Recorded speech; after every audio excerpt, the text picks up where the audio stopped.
Did you know Louis Kahn is notable for his monumental modernist style? Kahn's monumental style developed late in his career after a trip to Rome in 1950, where he was architect-in-resident at the American Academy, an appointment resulting from his success as a professor of design at Yale University. Moved by his observations of the fall of light over the heavy masses of ancient sites, Kahn responded to a growing conversation for a need for monumentality in modern architecture and a general mood of dissatisfaction with the international style. Kahn evolved a philosophy and system of forms well suited to the expression of honorific themes and moods, observes Curtis in his 1996 book Modern Architecture Since 1900. These later works by Kahn emphasized light and shadow, geometric forms, a society of spaces, served and servant spaces, tectonics and use of heavy materials, concrete and masonry. This contrasted with the lightweight free plans of the international style predominant at the time.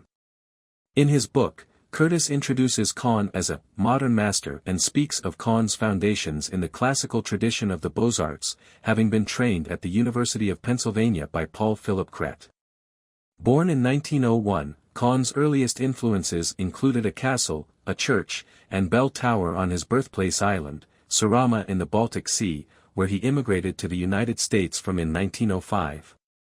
Mulgrave outlines a timeline in his 2009 book Modern Architectural Theory, Historical Survey, 1673 to 1968, detailing how initially after his graduation in 1924, Kahn found work in the office of the city architect, and was involved in work in the classical style, including designing pavilions for the 1926 sesquicentennial exhibition.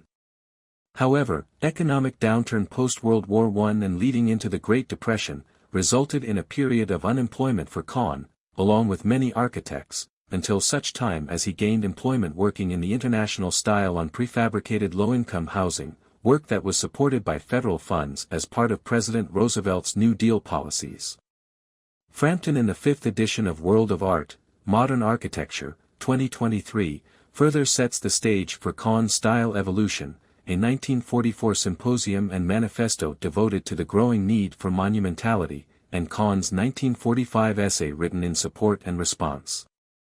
The Indian Institute of Management, 1962-74, in Ahmedabad, India is one of Kahn's greatest built examples of his concepts, says McCarter in his 2005 book, Louis I. Kahn. The buildings also illustrate a quirky example Kahn gave: you say to brick, "What do you want, brick?" Brick says to you, "I like an arch." To learn more, please see the referenced resources.